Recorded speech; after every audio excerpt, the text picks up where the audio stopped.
Hello, friends. It's Carla, your online doctor, with today's Live in 5. Today is Wednesday, April 22nd at 5 p.m. Happy Earth Day to all of you.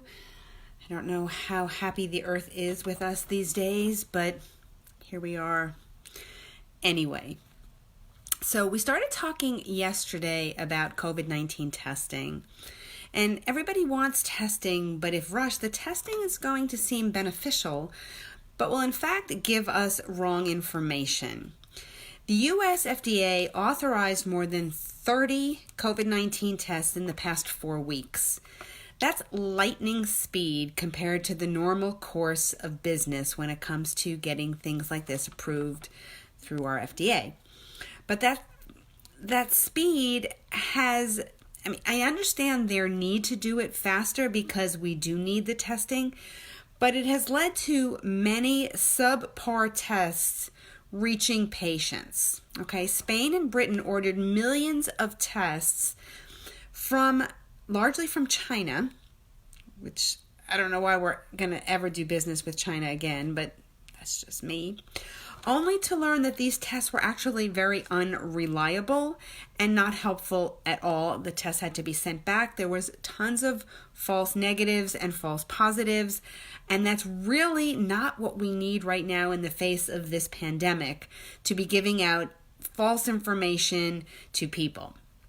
Okay, so Dr. Deborah Birx, she's on the White House task force, of course. That is... I like listening to her. I find her very calm. I find her very knowledgeable and very reassuring. She talked in a recent press conference about sensitivity and specificity of testing. Now, if you're not familiar with these terms, it can be quite confusing. So I'm going to do my best to explain it to you a little bit. But understand, if you're confused, look it up and see it in front of you, because it is really important to understand this so that you know why you shouldn't be pushing them to get these tests out faster.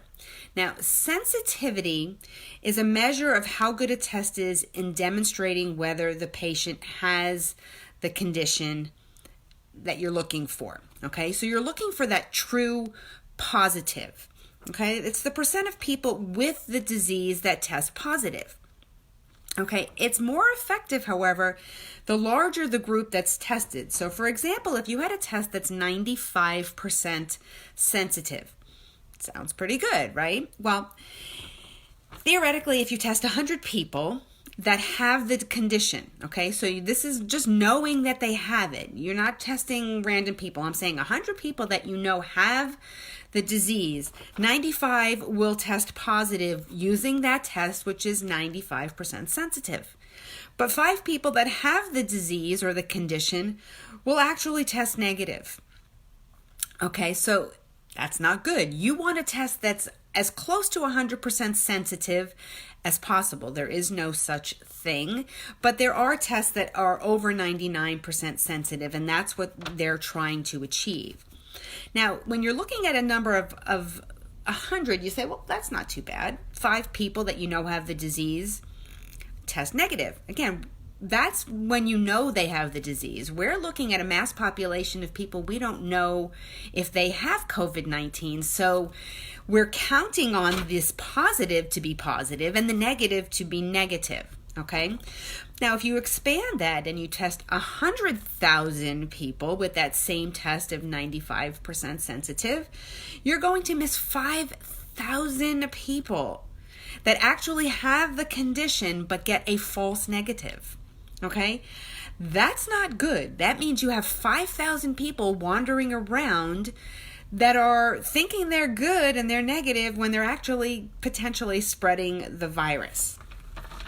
Okay, so this can happen when you're testing for the virus if you test people too early. Okay, and that's true with a lot of these tests that came out, and they're trying to make them better. Some of the initial tests had a 70% sensitivity on day 1 of testing. that basically can mean that the person just doesn't have a big enough viral load of COVID-19 to be detected. But if you test them on day 2, you're going to pick up maybe another 20%, and day 3, maybe another 5%. And by the time you get through 5 days, you'll probably pick up everybody. The problem is they don't have enough tests to test somebody 5 times. Okay, so that's why they're only testing people who are symptomatic, so that they're not getting a lot of false negatives. They're trying to get all the true positives. All right, I hope that makes sense. Now, let's talk about specificity of a test, and then we're going to come back to them so that you understand why they're important. Specificity, on the other hand, is a measure of patients without a disease who test negative. So you're looking for true negatives when you're dealing with specificity.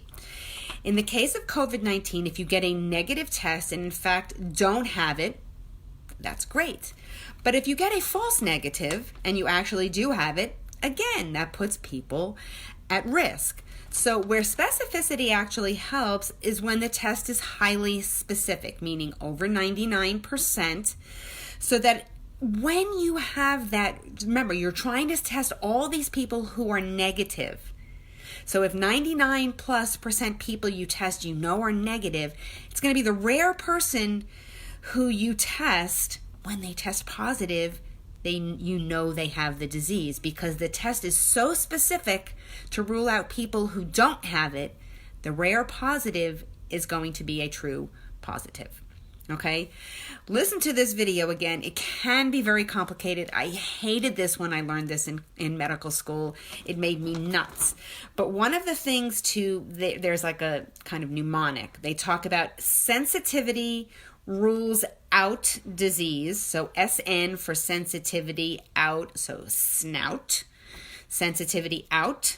Specificity, which is SP, rules in disease. So spin. So you spout or you spin.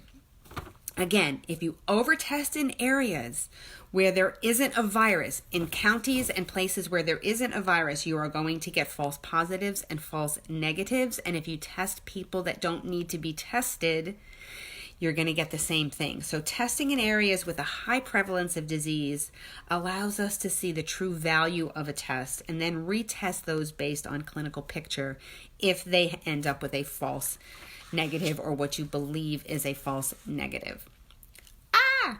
Crazy information, but the whole point of this is we need to let these scientists and companies create tests that are as sensitive and specific as possible, over 99% on both, so that we don't get false negatives and false positives. Okay? If you have questions, put it in the comments. I will do my best to explain it. Again, Google sensitivity of testing and specificity of testing. Sometimes it's easier to get a visual. Other times you just need to hear it a couple of times.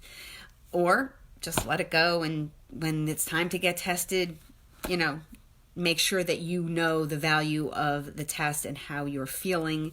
If you really feel like you might be positive and you get a negative, you think it's a false negative, you need to speak to your medical provider and get retested. Okay, maybe wait a couple of days and get retested, because the tests are coming out and they're in areas, especially like where I live here in South Florida. There are tests. You just need to get in touch with your doctor and get them done. Okay? Deep breath. Crazy topic. Anyway, I hope you guys are having a great day. I hope everybody is enjoying whatever sunshine or light, getting out and getting some vitamin D. Let that get into your body. We're going to talk about supplements again, things that you should be looking at, making sure you're taking right now, because you need to boost your immunity. So come back tomorrow and we'll be talking about that. All right? I hope you guys are going to stay safe, stay home, wash your hands, and I'll talk to you tomorrow with another Live in 5.